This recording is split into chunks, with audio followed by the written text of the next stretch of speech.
Hello everyone and welcome to Act 5.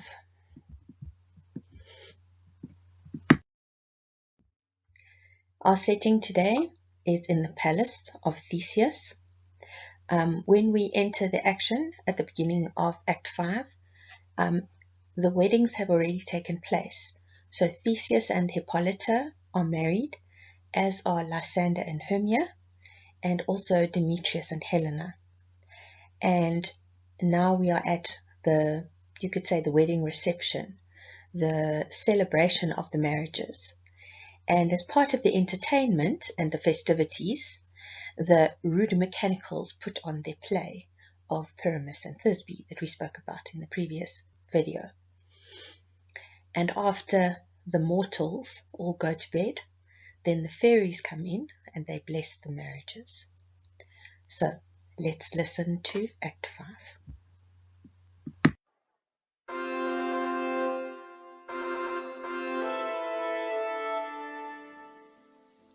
Tis strange, my Theseus, that these lovers speak of. More strange than true. I never may believe these antique fables, nor these fairy toys. Lovers and madmen have such shaping fantasies that apprehend more than cool reason ever comprehends. The lunatic, the lover, and the poet are of imagination all compact. One sees more devils than vast hell can hold. That is the madman, the lover, all as frantic. That is the madman, the lover, all as frantic. Sees Helen's beauty in a brow of Egypt. The poet's eye, in fine frenzy rolling, doth glance from heaven to earth, from earth to heaven. And as imagination bodies forth the forms of things, turns them into shapes, and gives to airy nothing a local habitation and a name. Such tricks hath strong imagination, that if it would but apprehend some joy, it comprehends some bringer of that joy. Or in the night, imagining some is a bush, suppose it a bear. But all the story of the night told over, and their minds transfigured so together, more witnesseth than fancy's images, and grows to something of great constancy, but howsoever strange and admirable. Here comes the lovers, full of joy and mirth. Joy, gentle friends, joy and fresh days of love accompany your hearts. More than to us, wait in your royal walks, your board, your bed. Come now, what masks, what dances shall we have? To wear away this long age of 3 hours between our after supper and bedtime. Where is our usual manager of mirth? What revels are in hand? Is there no play to ease the anguish of a torturing hour? Call Philostrate! Here, mighty Theseus. Say, what abridgment have you for this evening? What mask? What music? How shall we beguile the lazy time, if not with some delight? There is a brief, how many sports are ripe. Make choice of which your highness will see first. The battle with the centaurs to be sung by an Athenian eunuch to the harp. Will none of that. That I have told my love, in glory of my kinsman Hercules. The riot of the tipsy bacchanals, tearing the Thracian singer in their rage. That is an old device, and it was played when I from Thebes came last a conqueror. The thrice 3 muses mourning for the death of learning late deceased in beggary. That is some satire, keen and critical, not sorting with a brief scene of young Pyramus and his love Thisbe. Very tragical mirth, merry and tragical, tedious and brief. That is hot ice and wondrous strange snow. How shall we find the concord of this discord? A play there is, my lord, some 10 words, which is as brief as I have known a play, but by 10 words, my lord, it is too long, which makes it tedious, for in all the play there is not one word apt, one player fitted, and tragical, my noble lord, it is, but Pyramus therein doth kill himself, which when I saw rehearsed, I must confess, made mine eyes water, but more merry tears, I must confess, made mine eyes water, but more merry tears, the passion of loud laughter never shed. What are they that do play it? Hard-handed men that work in Athens here, which never laboured in their minds till now, and now have toiled their unbreathed memories with this same play against your nuptial. And we will hear it. No, nothing in the world, unless you can find sport in their intents, extremely stretched and conned with cruel pain to do you service. I will hear that play, for never anything can be amiss when simpleness and duty tender it. Go, bring them in, and take your places, ladies. I love not to see wretchedness o'ercharged and duty in his service perishing. Why, gentle sweet, you shall see no such thing. He says they can do nothing in this kind. The kind are we to give them thanks for nothing. Our sport shall be to take what they mistake, and what poor duty cannot do, take what they mistake, and what poor duty cannot do, noble respect takes it in might, not merit. Where I have come, great clerks have purposed to greet me with premeditated welcomes. Where I have seen them shiver and look pale, make periods in the midst of sentence, paying me a welcome. Trust me, sweet, out of this silence yet I picked a welcome. In the modesty of fearful duty, I read as much from the rattling tongue of saucy and audacious eloquence. Love, therefore, and tongue-tied simplicity. In least love, therefore, and tongue-tied simplicity. In least speak most my capacity.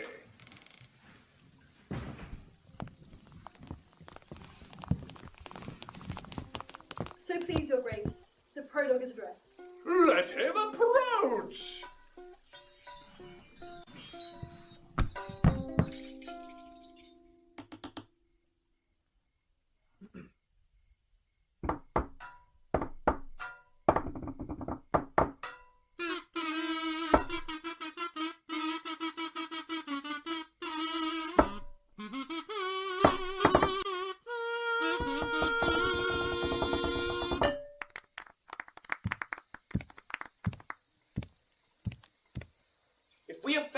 It is with our goodwill that you should think we come not to offend, but with goodwill, to show our simple skill.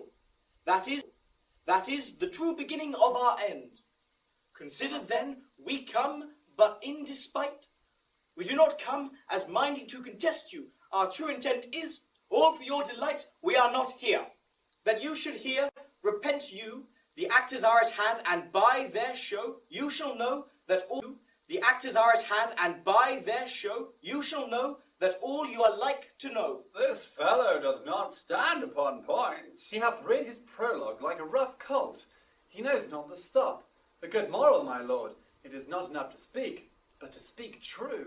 Indeed, he had played on his prologue like a child on a sound, but not in government. His speech was like a tangled chain, nothing impaired, but all disordered. Who is next? Gentles, perchance you wonder at this show, but wander on till truth make all things plain. This man, Thisbe is certain. This man with lime and rough cast doth present Wall, that vile wall which did these lovers sunder. And through Wall's chink, poor souls they are content to whisper, at the which let no man wonder. This man with lantern, the which let no man wonder. This man with lantern, dog and bush of thorn, presenteth moonshine. For if you will know, by moonshine did these lovers think no scorn to meet at Ninus' tomb, there to woo this grisly beast, which lion hight by name, the trusty Thisbe, coming first by night, did scare away, or rather did affright.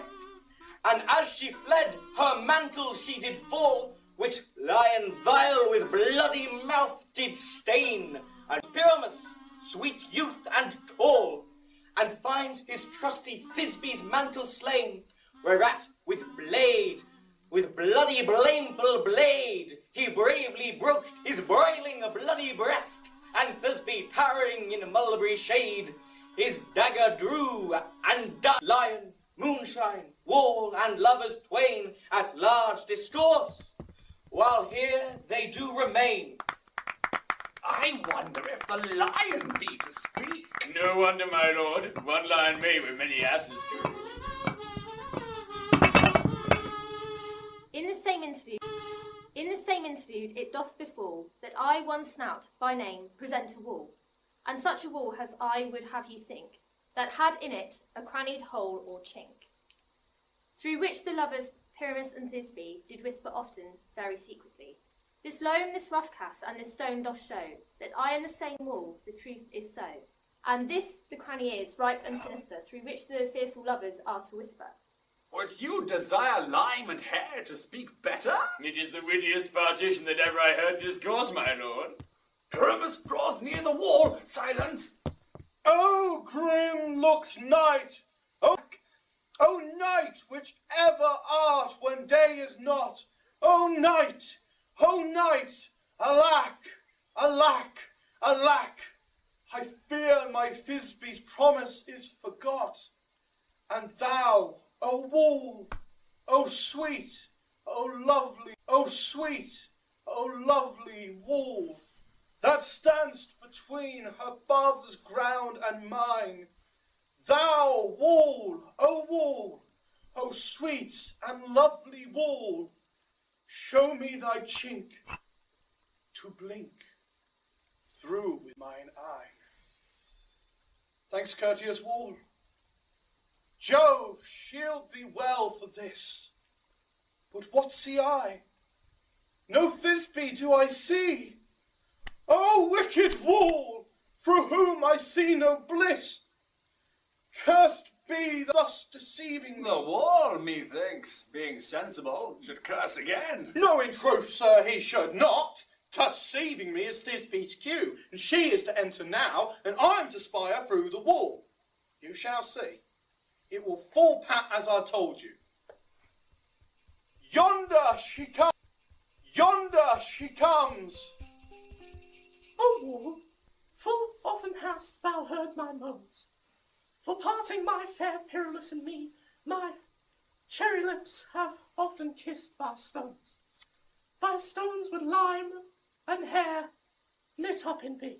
To the chink, to spy, and I can hear my Thisbe's face. Thisbe! My love, thou art my love, I think. Think what thou wilt. I am thy lover's grace. And like Lymander, am I trusty still. And I like Helen. Trusty still. And I like Helen, till the fates me kill. Not Shaphalus to Procus was so true. As Shaphalus to Procris, I to you. Oh, kiss me through the hole of this vile wall. I kiss the wall's hole, not your lips at all. Will thou at Ninny's tomb meet me straightway? Tide life, tide death, I come without delay. Thus have I wall, my part discharged so, and being done, thus wall away doth go. Now is the mural down between the two. Here without warning. This is the silliest stuff that ever I heard. The best in this kind are but shadows, and the worst are no worse, if imagination amend them. It must be your imagination then, and not theirs. If we imagine no worse of them than they of themselves, they may pass for excellent than they of themselves. They may pass for excellent men. Here come two noble beasts in, a man and a lion. You, ladies, you, whose gentle hearts do fear the smallest, monstrous mouse that creeps on the floor, may now perchance both quake and tremble here, when lion rough in wildest rage doth roar. Then know that I, one snug the joiner, am a lion fell, nor else has lion come in strife into this place.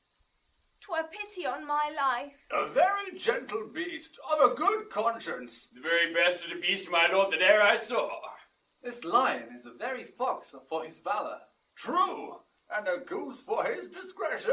Not so, my lord, for his valor cannot carry. No, my lord, for his valor cannot carry his discretion, and the fox carries the goose. His discretion, I am sure, cannot carry his valor, for the goose carries not the fox. It is well. Leave it to his discretion, and let us listen to the moon. This lantern doth the horned moon present. He should have worn the horns on his head. He is no crescent, and his horns are invisible within the circumference. This lantern doth the horned moon present. Myself the man of the moon do seem to be. This is the greatest error of all the rest.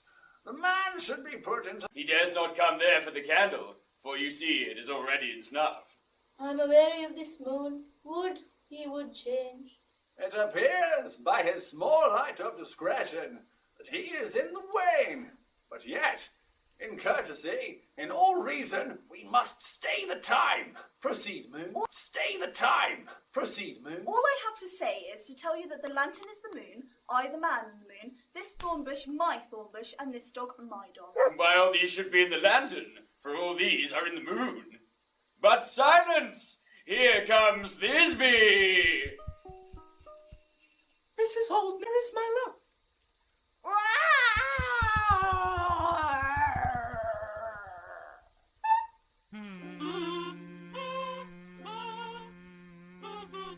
Well, Lord Lion. Well run, Thisbe. Well shone, moon. Truly the moon shines with a good grace. Well, mouse lion. And so the lion vanished. And then came Pyramus! Sweet moon, I thank thee for thy sunny beams. I thank thee, moon, for shining now so bright. For by thy gracious golden glittering gleams, I trust to take of truest Thisbe's sight. But stay, O spite! But mark, poor knight, what dreadful dole is here? Eyes do you see? How can it be? O dainty duck, oh dear.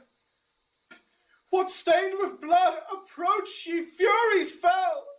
O fates, come, cut thread and thrum, quail, crush, conclude and quell. This passion and the death of a dear friend would go near to make a man look sad.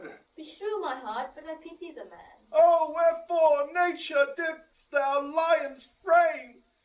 Since lion vile hath here deflowered my dear, which is, which was the fairest dame that lived, that loved, that... Come, tears, confound, out sword and wound, the pap of Pyramus, I that left pap, where heart doth hop. Thus die I, thus die I, thus, now am I dead. Now am I fled. My soul is in the sky. Tongue, lose thy light. Now die, die, die, die, die. No die but an ace for him, for he is but one. Less than an ace, man, for he is dead, he is nothing. With the help of a surgeon, he might yet recover, and prove an ass. How chance moonshine is gone before Thisbe comes back and finds her lover? Or she will find him by starlight. Here she comes, and her passion ends the play. Methinks she should not use a long one for such a Pyramus. I hope she will be brief. A mote will turn the balance, which Pyramus, which Thisbe is the better. He for a man, God warrant us, she for a woman, God bless us. She hath spied him already, and with those sweet eyes. And thus she means videlicet. Asleep, my love. What? Dead? Rise! Speak! Speak! Quite done. Dead! A tomb must cover thy sweet eyes. These, my lips, this cherry nose, These yellow cowslip cheeks are gone. Are gone. Cowslip cheeks are gone. Are gone. Lovers make moan. His eyes were green as leeks. Oh, sisters free, come to me. Would hands as pale as milk lay them in gore? Since you have all, which shears his thread of silk, tongue, not a word. Come, trusty sword, come, blade, my breast imbrue. And farewell, friends, thus Thisbe ends. Adieu, adieu, adieu, adieu.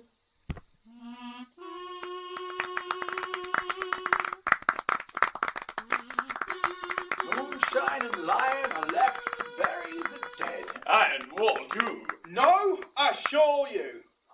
The wall is down that parted their fire, or to hear a burgomask dance between two of our company. No epilogue, I pray you. For your play needs no excuse, never excuse. For when the players are all dead, there needs none to be blamed. Marry, if he that writ it had played Pyramus and hanged himself in Thisbe's garter, it would have been a fine tragedy. And so it is, truly, and very notably discharged. But come, the iron tongue of midnight hath told 12. Lovers, to bed, to bed! 'Tis almost fairy time. I fear we shall outsleep the coming morn, as much as we this night have overwatched. This palpable gross play hath well beguiled the heavy gate of night. Sweet friendly revels and new jollity.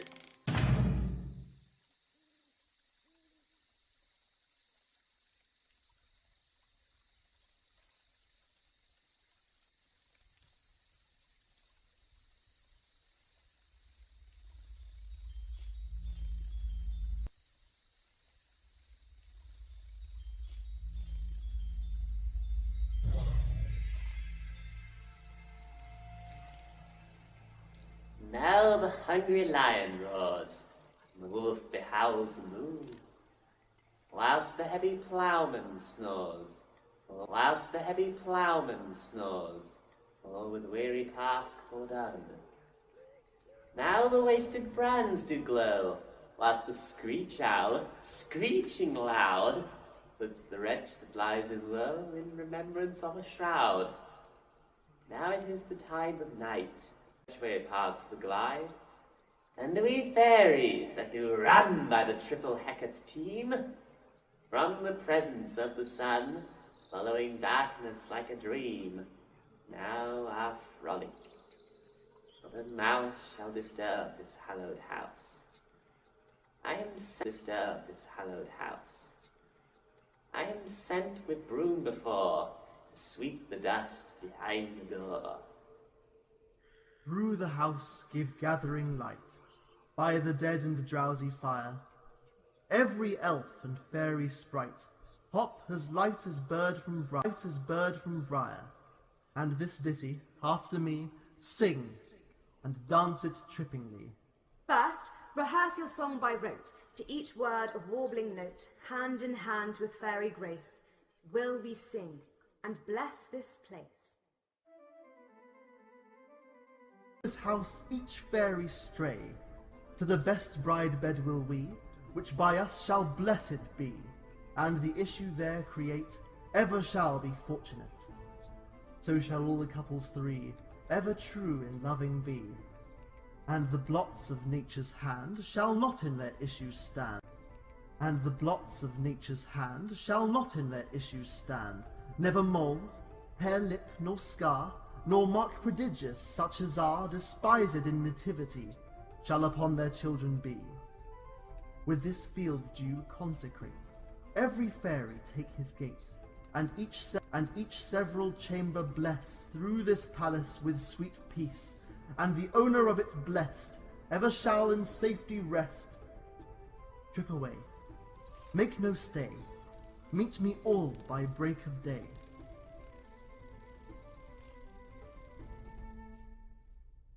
and all is mended, that you have but slumbered here while these visions did appear, and this weak and idle theme no more yielding but a dream.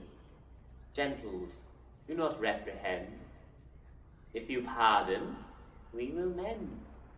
And if you pardon, we will mend. And as I am an honest pack, if we have unearned luck now to scape the serpent's tongue, we will make amends ere long. Else the puck a liar call. So, good night unto you all. Give me your hands if we be friends, and Robin shall restore and mend.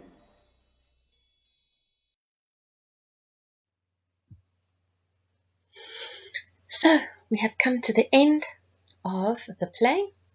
Now we start with the discussion. First of all, I would like you to get out your anticipation guide that we did in our very first lesson. I just want to go through it with you again, and you can decide whether your opinion has changed at all from before listening to the play and now. If your opinions have stayed the same, that's fine, but now you can look at the questions again, bearing the characters that we've met in mind. So, our first question: parents have the responsibility to guard their children against poor choices in friends or partners. Now, what did you say before, and what do you think now? If we think about parental responsibility in terms of this play, the only parent we really see is Aegis and Hermia. And we would like to believe, obviously, that Aegis has his daughter's best interest at heart, but in the end, Hermia gets her way and she marries Lysander. The second question says, it is better to marry for love than money. I'm sure that most of you agree with that particular sentiment. Maybe there are a few of you cynics out there who don't agree. In our play, we see 3 marriages, and all of them, we assume, have married for love. Although we're not completely sure about Theseus and Hippolyta. But definitely Hermia and Lysander, and Demetrius and Helena, we assume are marrying for love. True love never runs smoothly. In this play, Theseus and Hippolyta don't seem to have any problems in their relationship, but in terms of the lovers, they definitely have quite a few obstacles to overcome.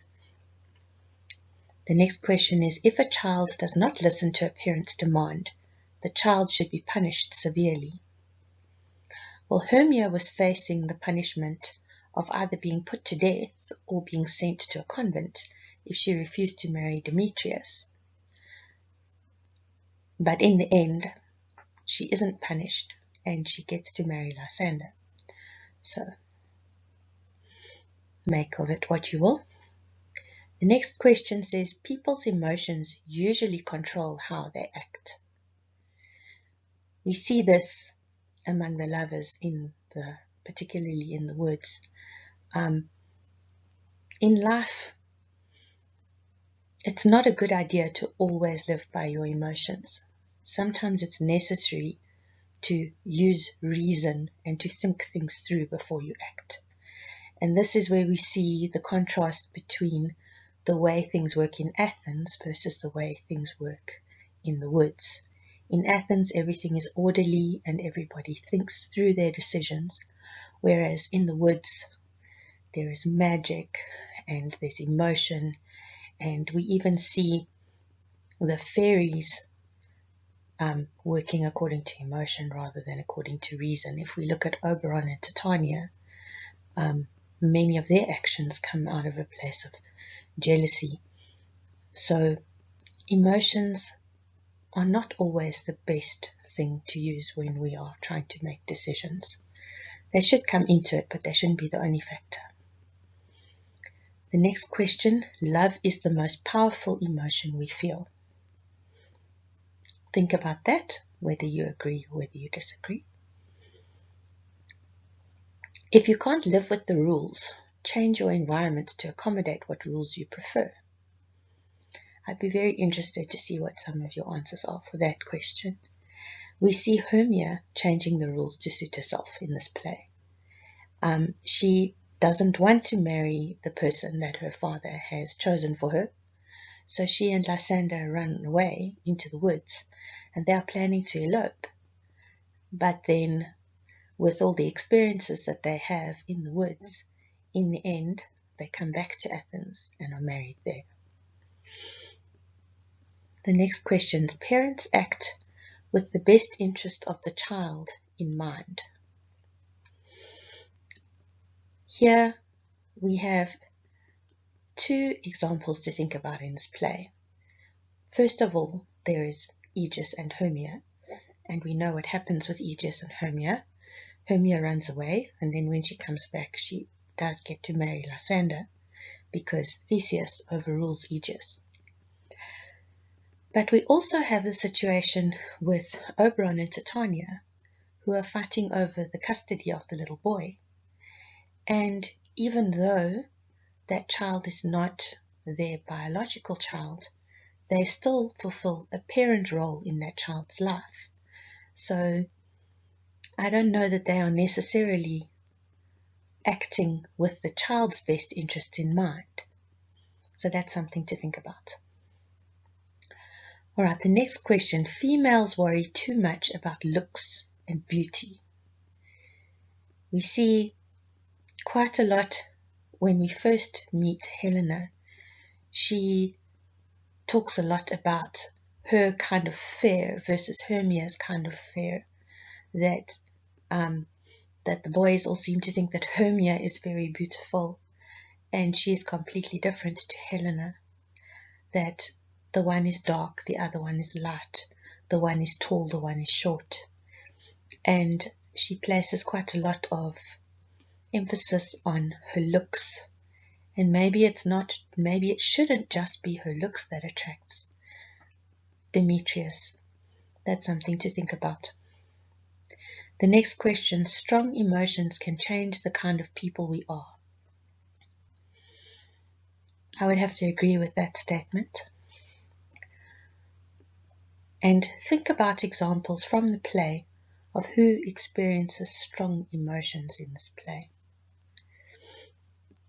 The lovers, but also the fairies. Think about Oberon and Titania and how they behave and what their motivations are because of how they behave, which causes them to behave in certain ways. The next question, chaos and confusion are necessary parts of life. In this play, we see lots of chaos and confusion, but then the night ends, and in the daytime, everything makes sense again. And right now, we are going through a bit of chaos and confusion, not being able to see each other, being on lockdown. Sometimes, and I don't know about you, but sometimes I wish there didn't have to be chaos and confusion in our lives. Next question. People can control their own fate. According to the belief of the Elizabethans, they believed in the chain of being, and they believed that that's the people higher up in the chain of being, the spiritual beings, had control over their fate. But it's interesting to think, now what do we believe? Do we believe that there are forces out there that are manipulating us? Or do we believe that we have a choice? In this play, we see the fairies manipulating everybody. Puck is manipulating people in the woods. And we wonder, without Puck's intervention, would Demetrius and Helena actually have ended up together again? We don't know. People's actions can influence other people's lives. I think that is true. And we see how Demetrius's actions affect Helena and Hermia. And see if you can think of other examples from the play where certain people's actions influence other people's lives. The last one, people's ideas of love can and often do change. I think we see this in the play. The fact that Demetrius has a change of heart, the fact that he goes back to his first love, the fact that he decides to rather be with Helena. That shows a change of heart on his part.